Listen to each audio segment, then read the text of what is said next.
السلام علیکم ورحمۃ اللہ وبرکاتہ۔ سورہ الکہف کی تفسیر سے قبل یہ بات بھی جاننا ضروری ہے کہ سورہ بنی اسرائیل جو اس سے بالکل پہلے ہے، اس میں اور اس سورہ مبارکہ میں کیا باہمی مناسبت ہے۔ دیکھیں، سورہ بنی اسرائیل کو سبحان الذی سے شروع کیا گیا ہے اور سورہ الکہف کو الحمدللہ الذی سے شروع کیا گیا ہے، اور اللہ کی تسبیح کرنا اور اس کی حمد کرنا قرآن مجید اور احادیث میں آپ کو مختلف مقامات پر ملے گا۔ جیسا کہ قرآن کریم میں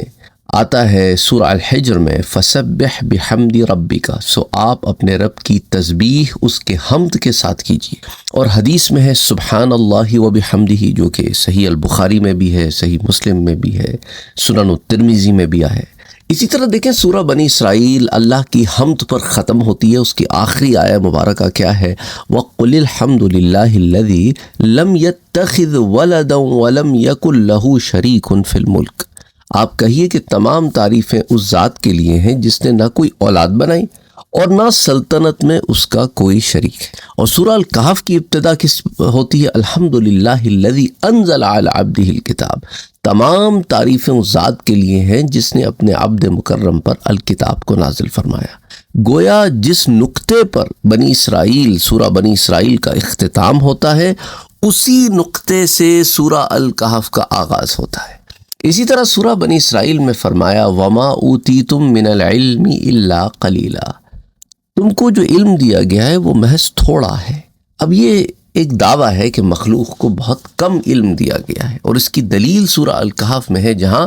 حضرت موسیٰ علیہ السلام اور حضرت خضر علیہ السلام کا قصہ ذکر فرمایا۔ پھر سورہ بنی اسرائیل میں اللہ نے اپنی بعض نعمتوں کا ذکر فرمایا۔ وَلَقَدْ كَرَّمْنَا بَنِي آدَمَ وَحَمَلْنَاهُمْ فِي الْبَرِّ وَالْبَحْرِ وَرَزَقْنَاهُم مِّنَ الطَّيِّبَاتِ وَفَضَّلْنَاهُمْ عَلَى كَثِيرٍ مِّمَّنْ خَلَقْنَا تَفْضِيلًا،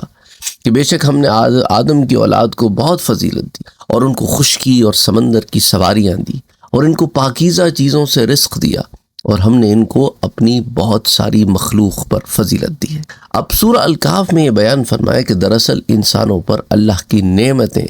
غیر متناہی ہیں، کیونکہ سورہ الکہف ہی میں آتا ہے قُل لَوْ كَانَ الْبَحْرُ مِدَادًا لِكَلِمَاتِ رَبِّي لَنَفِدَ الْبَحْرُ قَبْلَ أَن تَنفَدَ كَلِمَاتُ رَبِّي وَلَوْ جِئْنَا بِمِثْلِهِ مَدَدًا۔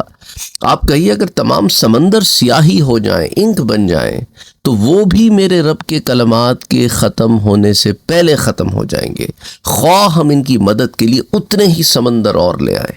یعنی جتنا پانی اس وقت موجود ہے دنیا میں، اس کو آپ انک بنا دیں اور اتنی ہی انک اور لے آئیں، کتنی انک ہوگی؟ یہ انک ختم ہو جائے گی۔ وہ علم جو تمہارے رب نے بنایا ہے، وہ علم نہیں ختم ہوگا، غیر متناہی ہے۔ اسی طرح سورہ بنی اسرائیل میں اللہ سبحانہ وتعالی نے اجمالاً یہ فرمایا کہ فَإِذَا جَاءَ وَعْدُ الْآخِرَةِ جِئْنَا بِكُمْ لَفِيفًا، سو جب آخرت کا وقت پورا ہو جائے گا، اس کا وعدہ جب ہو جائے گا پورا، تو ہم تم سب کو سمیٹ کر لے آئیں گے۔ اور اس سورہ مبارکہ میں یعنی سورہ الکہف میں اللہ نے قیامت کے دن لوگوں کو زندہ کر کے قبروں سے اٹھانے اور قیامت کے احوال کو تفصیل سے بیان فرمایا ہے۔ اس سورہ مبارکہ کی آیات 98 سے 100 تک فرمایا فَإِذَا جَاءَ وَعْدُ رَبِّي جَعَلَهُ دَكَّا وَكَانَ وَعْدُ رَبِّي حَقًّا، بس جب میرے رب کا وعدہ آئے گا تو وہ اس کو ریزہ ریزہ کر دے گا، اور میرے رب کا وعدہ سچا ہے۔ وَتَرَكْنَا بَعْضَهُمْ يَوْمَئِذٍ يَمُوجُ فِي بَعْضٍ وَنُفِخَ فِي الصُّورِ فَجَمَعْنَاهُمْ جَمْعًا، اور اس دن ہم ان میں سے بعض لوگوں کو اس حال میں چھوڑیں گے کہ وہ ایک دوسرے سے موجوں کی طرح ٹکرا رہے ہوں گے، اور سور پھونک دیا جائے گا، پھر ہم ان سب کو اکٹھا کر دیں گے۔ وَعَرَضْنَا جَهَنَّمَ يَوْمَئِذٍ لِّلْكَافِرِينَ عَرَضًا، اور ہم اس دن کافروں کے لیے کھلا جہنم پیش کر دیں گے۔ تو سورہ الکہف کی ابتدا قرآن عظیم کی صفت سے کی گئی ہے۔ قرآن مجید خود مستقیم ہے اور دوسروں کو استقامت پر لانے والا ہے۔ اس کے الفاظ اور معانی میں کوئی تضاد نہیں ہے۔ زمین پر جو زینت اور جمال ہے اور عجیب و غریب چیزیں ہیں، ان سے اللہ سبحانہ وتعالی کے وجود اور اس کے علم اور قدرت پر استدلال کیا گیا ہے۔ اس لیے بعض علماء نے کتابیں بھی لکھی ہیں عجائب القرآن سے متعلق۔ اور دیکھیں اس سورہ مبارکہ میں کتنے ہی واقعات بیان کیے گئے ہیں۔ اصحاب کہف کا واقعہ وہ ایک نشانی والا واقعہ ہے، پھر حضرت موسیٰ اور حضرت خضر علیہم السلام کی ملاقات، اس کے اندر ایک عجائب ہے۔ اور ذوالقرنین کا قصہ بھی ایک بہت عجیب قصہ ہے، اس پر ہم نے بہت تفصیل سے باضابطہ ایک پوری پلے لسٹ بنائی ہے حضرت ذوالقرنین سے متعلق، اسی طرح حضرت خضر سے متعلق، اور وہ پلے لسٹ موجود ہیں۔ اور پھر ہم نے پورٹل سیریز ایک کی تھی، اس کے اندر ہم نے بڑی تفصیل سے بات کی، اور اسی طرح ہم نے رجال الغیب کی سیریز میں بھی حضرت خضر علیہ السلام کے بہت سارے واقعات آپ کو بتائے۔ اور اصحاب الکہف کا قصہ یہاں جو بیان فرمایا گیا ہے، اس کے اندر ایسے ایسے معاملات ہیں کہ بھئی اپنا وطن چھوڑنا اللہ کے لیے، اپنے اہل و عیال کو چھوڑنا اللہ کے لیے، اپنے رشتہ داروں، دوستوں، مال و دولت، ان کی قربانی دینا، کیونکہ نوجوان مومن اس زمانے کے بادشاہ کہ بہت قریبی، مطلب یہ کوئی غریب لوگ نہیں تھے، یہ جو نوجوان تھے دے کیم فرام بڑے اچھی فیملیز سے تعلق رکھتے تھے، لیکن ان کو ایمان عزیز تھا، اس لیے اپنی جان بچانے کے لیے، اپنے ایمان کو بچانے کے لیے وہ پہاڑ کے غار میں جا کر چھپ گئے اور ایک لمبے عرصے تک چھپے رہے، اور اللہ سبحانہ و تعالی جس کو بچانا چاہتا ہے بچا لیتا ہے۔ اور حضرت موسیٰ اور حضرت خضر علیہ السلام کا جو واقعہ ہے، اس کے اندر بھی کتنی نشانیاں ہیں۔ اس میں علماء کے لیے طلب علم میں تواضع کرنے اور طلب علم کے لیے سفر کرنے کی مثال ہے، اور یہ کہ حضرت موسیٰ علیہ السلام شریعت اور تشریع کے نبی تھے، اور حضرت خضر علیہ السلام طریقت اور تکوین کے نبی تھے، اور حضرت موسیٰ علیہ السلام نے کشتی توڑنے، ایک لڑکے کو بلا قصور قتل کرنے اور بلا اجرت دیوار بنانے پر جو سوالات کیے وہ ظاہر شریعت کے اعتبار سے تھے، اور چونکہ وہ شریعت کے نبی تھے اس لیے ان کے لیے اعتراضات کرنا برحق تھا، اور حضرت خضر علیہ السلام کا معاملہ جداگانہ تھا، وہ تکوین کے نبی تھے اور انہوں نے تمام کام وحی الہی سے کیے تھے، اس لیے ان کے یہ کام بھی برحق تھے۔ بہرحال ذوالقرنین، حضرت ذوالقرنین کا قصہ بھی آتا ہے کہ اس میں پھر حکام اور سلاطین کے لیے عبرت اور نصیحت ہے کہ ذوالقرنین مشرق سے مغرب تک کے علاقے کے حکمران تھے، اور اس کے باوجود اللہ سے ڈرتے تھے، اس کے احکام کی اطاعت کرتے تھے، اپنی رعایا کے حق میں بہت شفیق اور مہربان تھے۔ تو ان واقعات کے درمیان اللہ سبحانہ و تعالی نے حکمت اور موعظت کی بہت ساری باتیں فرمائی ہیں۔ اچھا، پھر وہ امیر آدمی کا بھی ایک قصہ ہے جس کے پاس انگوروں کے 2 باغ تھے، بہت متکبر کافر آدمی، اور دوسرا آدمی غریب تھا پر مومن تھا، تو ان کا قصہ بھی اللہ نے بیان فرمایا تاکہ مسلمان اپنی تنگ دستی سے مایوس نہ ہو اور کفار کے مال و دولت سے دھوکہ نہ کھائے۔ تو اللہ نے زندگی کی مثال بھی بیان فرمائی اسی سورہ مبارکہ میں کہ وہ فنا ہونے والی ہے، اور قیامت اور حشر کی کیفیت بھی بیان فرمائی، اور حضرت آدم اور ابلیس کا قصہ بھی اس سورہ مبارکہ کے بالکل بیچ میں 2 واقعات ادھر 2 واقعات ادھر، اس کے بیچ میں آدم علیہ السلام اور ابلیس کا قصہ بھی بیان فرمایا، اور اسی طرح کے پھر بہت سارے عنوانات ہیں جن کے اوپر کلام فرمایا۔ تو مختصراً آپ کے سامنے یہ ساری باتیں رکھنے کا مقصد یہ ہے کہ ایک طرف تو آپ پچھلی سورہ مبارکہ اور اس سورہ مبارکہ کے کنیکشن کو سمجھ جائیں، اور دوسری طرف آپ سمجھ لیں سمرائز فارم میں اس سورہ مبارکہ کو سمجھ جائیں۔ تو جیسا میں نے آپ سے ذکر کیا کہ سورہ الکہف مکی ہے، اس کی 110 آیتیں ہیں اور اس میں 12 رکوع ہیں۔ اس کی جو پہلی آیہ مبارکہ ہے جس میں اللہ فرماتا ہے الحمدللہ الذی انزل علی عبدہ الکتاب ولم یجعل لہ عوجا، تمام تعریفیں اللہ ہی کے لیے ہیں جس نے اپنے عبد مکرم پر الکتاب نازل فرمائی اور اس میں کوئی کجی نہیں رکھی، قیما لینذر بأسا شدیدا من لدنہ ویبشر المؤمنین الذین یعملون الصالحات ان لہم اجرا حسنا، مستقیم کتاب تاکہ وہ عبد مکرم اللہ کی طرف سے عذاب شدید سے ڈرائے، اور جو ایمان لائے اور انہوں نے نیک کام کیے ان کو یہ بشارت دیں کہ ان کے لیے بہترین اجر ہے، ماکثین فیہ ابدا، جس میں وہ ہمیشہ رہنے والے ہیں۔ وَيُنذِرَ الَّذِينَ قَالُوا اتَّخَذَ اللَّهُ وَلَدًا، اور وہ ان لوگوں کو ڈرائیں جو یہ کہتے ہیں کہ اللہ نے اولاد بنا لی ہے، مَا لَهُم بِهِ مِنْ عِلْمٍ وَلَا لِآبَائِهِمْ، حالانکہ نہ ان کے پاس اس کا کوئی علم ہے نہ ان کے باپ دادا کے پاس تھا، کَبُرَتْ كَلِمَةً تَخْرُجُ مِنْ أَفْوَاهِهِمْ، اور یہ بہت سنگین بات ہے جو ان کے منہوں سے نکل رہی ہے، إِن يَقُولُونَ إِلَّا كَذِبًا، یہ جو کچھ کہہ رہے ہیں یہ محض جھوٹ ہے، فَلَعَلَّكَ بَاخِعٌ نَفْسَكَ عَلَىٰ آثَارِهِمْ إِن لَّمْ يُؤْمِنُوا بِهَٰذَا الْحَدِيثِ آسَفًا، اگر یہ لوگ اس قرآن پر ایمان نہ لائے تو لگتا ہے کہ آپ فرط غم سے ان کے پیچھے جان دے دیں گے۔ اب یہ جو آیات ہیں، یہ 6 آیتیں ہیں، اس میں جو پہلی آیت ہے جس میں اللہ نے فرمایا تمام تعریفیں اللہ ہی کے لیے ہے جس نے اپنے عبد مکرم پر الکتاب نازل فرمائی اور اس میں کوئی کجی نہیں رکھی، تو اس سے پہلے سورہ مبارکہ جو تھی سورہ بنی اسرائیل، اس میں سبحان سے شروع فرمایا اور اس سورہ کو الحمد سے شروع فرمایا، کیونکہ قرآن اور احادیث میں ان دونوں معاملات میں نے بڑی تفصیل سے آپ کو بتایا ہے کہ سبحان کا معنی دیکھیں اللہ سبحانہ و تعالیٰ کی صفت ہے، اس کی بزرگی کا بیان ہے، اور الحمد جو ہے اس کی تعریف ہے، اس کی تمام صفات کمالیہ سے متصف یہ بیان ہے۔ اور اس لیے دونوں لفظوں کا معنی ہے کہ اللہ سبحانہ و تعالیٰ ان تمام صفات سے منزہ اور خالی ہے جو اس کی شان کے لائق نہیں ہیں، وہ بزرگی والا ہے، اور ان تمام صفات کمال سے اللہ سبحانہ و تعالیٰ متصف ہے جو اس کی شان کے لائق ہے۔ تو اس کے بعد اللہ نے فرمایا کہ دیکھیں یہ معاملہ اس طرح ہے کہ یہ جو الکتاب ہے، جو قرآن کریم ہے، وہ ہم نے اپنے عبد مکرم پر نازل فرمائی ہے۔ اس سے پہلی صورت میں سورہ بنی اسرائیل میں واقعہ معراج کا ذکر اللہ نے فرمایا، اور واقعہ معراج سے نبی صلی اللہ علیہ وآلہ وسلم کو اپنی ذات میں کمال حاصل ہوا، اور اس سورہ میں آپ پر الکتاب نازل فرمانے کا ذکر فرمایا، اور کتاب آپ پر اس لیے نازل فرمائی کہ آپ دوسروں کو کامل کریں، اور ارواح بشریہ جو حیوانوں کی پستی میں گری ہوئی تھیں انہیں اٹھا کر فرشتوں کی بلندی سے بھی بلند لے جائیں۔ پس سورہ بنی اسرائیل حضور اکرم صلی اللہ علیہ وآلہ وسلم کے اپنے کامل ہونے پر دلالت کرتی ہے، اور یہ سورہ مبارکہ اس بات پر دلالت کرتی ہے کہ اگر تم کامل ہونا چاہتے ہو، تم اس مقام پر پہنچنا چاہتے ہو نفس کے جسے نفس کاملہ کہتے ہیں، تو پھر میرے نبی سے جڑ جاؤ، میرے نبی کی بتائی ہوئی تعلیمات پر چلو، پھر وہ تمہیں امارہ سے اٹھا کر لوامہ سے گزارتے ہوئے، مطمئنہ سے گزارتے ہوئے، راضیہ مردیہ کے مقامات سے گزارتے ہوئے پھر کاملہ تک لے جائیں گے، اور تمہیں بتائیں گے کہ وہاں استقامت کیسے حاصل کرتے ہیں۔ اور سورہ بنی اسرائیل میں یہ دلالت ہے کہ اللہ سبحانہ و تعالی حضور اکرم صلی اللہ علیہ وآلہ وسلم کو اس عالم سے ایسے بلند و بالا عالم میں لے گیا کہ بس جس کو پھر کوئی الفاظ بیان نہیں کر سکتے۔ اور اس صورت میں یہ ذکر ہے کہ اللہ نے آپ پر کتاب نازل فرمائی، اور اس کے معنی یہ ہے کہ اوپر سے نور وحی کو آپ پر نیچے کی طرف نازل فرمایا گیا۔ تو وہاں پر یہ سفر ہے یہاں سے وہاں کا، اور پھر اس سورہ مبارکہ میں کچھ باتیں ہیں وہاں کی یہاں پر۔ اللہ اکبر۔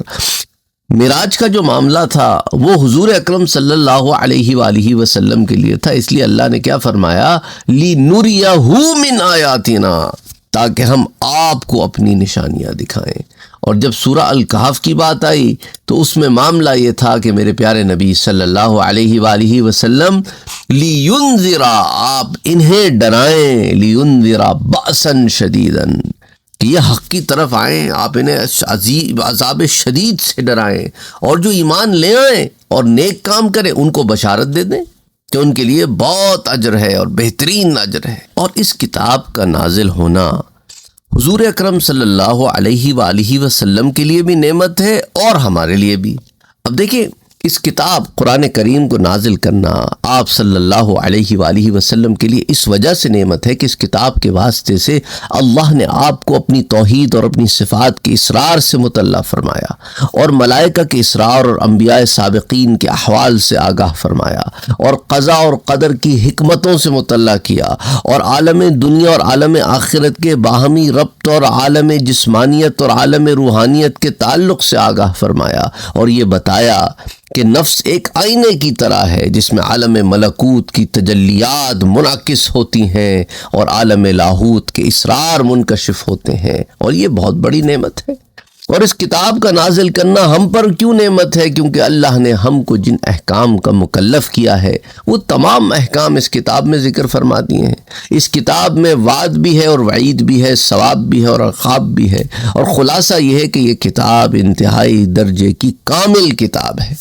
اور ہر شخص اپنی طاقت اور اپنی فہم کے اعتبار سے اس سے نفع حاصل کرتا ہے۔ اور چونکہ اللہ نے اس کتاب کو نازل کر کے نبی اکرم صلی اللہ علیہ وآلہ وسلم اور آپ کی تمام امت کو اتنی عظیم نعمتیں عطا فرمائی ہیں، اس لیے آپ پر اور آپ کی تمام امت پر لازم ہے کہ وہ ان نعمتوں پر اللہ کی حمد کریں۔ اس لیے الحمدللہ الذی انزل علی عبدہ الکتاب، تو اللہ کے لیے ساری تعریفیں ہیں، اور وہی پاک ذات جس نے اس قرآن کو اپنے عبد مکرم پر اتارا، اور اس کتاب کا نازل کرنا تمہارے لیے نعمت ہے، اس لیے تمہیں چاہیے کہ اس نعمت کے ملنے پر اپنے رب کی تعریف بیان کرو۔ اور اس کتاب میں کوئی کجی نہیں رکھی، وَلَمْ يَجْعَلْ لَهُ عِوَجًا۔ تو قرآن کریم میں کجی نہ ہونے سے مراد یہ ہے کہ اس کی آیات میں کوئی تضاد نہیں ہے، جیسا کہ قرآن کریم میں سورہ النساء میں اللہ فرماتا ہے وَلَوْ كَانَ مِنْ عِنْدِ غَيْرِ اللَّهِ لَوَجَدُوا فِيهِ اخْتِلَافًا كَثِيرًا، اور اگر یہ قرآن اللہ کے سوا کسی اور کی طرف سے ہوتا تو وہ ضرور اس میں بہت اختلاف پاتے۔ اور دوسری وجہ یہ ہے کہ دیکھیں قرآن کریم میں جو توحید، رسالت، قضاء و قدر اور اسی طرح احکام شرعیہ بیان کیے گئے ہیں، یہ سب صحیح اور صادق ہیں، اور ان میں سے کوئی چیز بھی طریق مستقیم سے منحرف نہیں ہے۔ اور ایک وجہ اس کی یہ بھی ہے کہ گویا انسان عالم غیب سے عالم آخرت کی طرف متوجہ ہوا، اور یہ دنیا ایک سرائے کی طرح، ایک ان کی طرح ہے۔ انسان جب اس سرائے میں آیا تو ان کاموں میں مشغول ہو گیا جن کی اس سفر میں ضرورت پڑتی ہے، پھر وہ عالم آخرت کی طرف متوجہ ہوا۔ بس ہر وہ چیز جو اس کو دنیا سے آخرت کی طرف راجع کرتی ہے، اور جسمانیات سے روحانیات کی طرف، اور خلق سے حق کی طرف، اور شہوانی لذت سے عبادات کے نور کی طرف متوجہ کرتی ہے، وہ کجی، انحراف اور باطل سے بالکل پاک ہے۔ اچھا، بعض علماء نے یہاں پر ایک بہت ہی زبردست نقطہ بھی اٹھایا۔ انہوں نے کہا دیکھو حضور اکرم صلی اللہ علیہ وآلہ وسلم بھی اللہ کے عبد ہیں، اور تمام مخلوق بھی اللہ ہی کے بندے ہیں، مگر فرق یہ ہے کہ نبی اکرم صلی اللہ علیہ وآلہ وسلم اللہ کے عبد مطلق ہیں، اور باقی تمام عبد مقید ہیں۔ اور عبد مطلق کسی کا محتاج نہیں ہوتا سوائے اللہ کے، لیکن عبد مقید عبد مطلق کا محتاج ہوتا ہے۔ اور یہ فائدہ عبدی ہی فرمانے سے حاصل ہوا ہے، جس اس آیہ مبارکہ میں شروع میں اللہ نے کیا فرمایا؟ الحمدللہ الذی انزل علی عبدہ۔ تو عبدی ہی سے یہ عبد حقیقی کا جو معنی ہے، عبد مطلق کا جو معنی ہے، یہ سامنے آتا ہے۔ اور اس لیے عبد مطلق عبد حقیقی ہوتا ہے، اور عبد حقیقی عبد کامل بن کر محبوبیت کے مقام پر قائم ہو جاتا ہے، اور محبوب کو کسی غیر کا محتاج نہیں چھوڑا جاتا۔ اور اس کا ایک اور فائدہ یہ بھی ہے کہ نبی اکرم صلی اللہ علیہ وآلہ وسلم پر قرآن مجید کا نازل فرما دینا رب تعالیٰ کی شان کمال ہے، اس لیے یہ نزول رب تعالیٰ کی معرفت کی بڑی نشانی ہے۔ اور یہ فائدہ ہمیں ملتا ہے کہاں سے؟ جہاں پہ اللہ نے فرمایا للہ الذی۔ اور اس کا ایک اور نقطہ کہ حضور اکرم صلی اللہ علیہ وآلہ وسلم کے لیے عظیم نعمت ہے اور اللہ کا انعام ہے، کیونکہ اس قرآن کو تا قیامت نبی کا معجزہ بنایا گیا ہے، جس سے نبی اکرم صلی اللہ علیہ وآلہ وسلم کی نبوت اور تمام شانیں ثابت ہوتی ہیں۔ اور یہ اشارہ ہمیں علی عبدہ الکتاب سے الی آخر الآیہ، اس آیت کے آخر تک جو ہے یہ یہاں سے حاصل ہوتا ہے۔ اچھا، ایک اور بڑا اچھا نقطہ بھی یہاں سے سمجھ لیں۔ اگر کسی کے ذہن میں سوال آتا ہے کہ جب معراج میں اللہ نے اپنے محبوب کو اوپر بلایا تو فرمایا سبحان الذی، اور جب قرآن کریم کو نیچے بھیجا تو فرمایا الحمدللہ الذی، اس فرق کی کیا وجہ ہے؟ تو دیکھیں، لفظ سبحان قدرت کے عظیم شاہکار پر تعجب دلانے کے لیے بولا جاتا ہے، اور لفظ الحمد شکر کرانے کے لیے بولا جاتا ہے۔ تو چونکہ معراج پر حیران کن تعجب ہونا چاہیے، اس لیے سبحان فرمایا گیا۔ اور چونکہ قرآن مجید جیسی نعمت کا نزول ہونا، پھر علی عبدہ ہی ہونا، یہ کروڑ ہا شکروں کو واجب کرنے والا ہے، اس لیے یہاں الحمد ارشاد ہوا۔ اور مقام تسبیح مبدا ہے، اور مقام حمد منتہا ہے، اس لیے پہلے سبحان فرمایا، پھر الحمد۔ یہ شان و کمالات مصطفیٰ کا پہلا درجہ معراج لامکانی ہے، اور آخری درجہ نزول قرآنی ہے، کہ گویا معراج سے شروع ہو کر نزول تک بلندی درجات ہیں۔ اس لیے وہاں پہلی آیت سبحان الذی سورہ بنی اسرائیل میں، اور یہاں پہلی آیت الحمدللہ الذی، سبحان اللہ۔ انشاءاللہ تعالی پھر دوسری آیت اور اس کے آگے کا سفر اگلی دفعہ امید کرتے ہیں کہ آپ کے علم میں اضافہ ہوا ہوگا۔ وما علینا الا البلاغ۔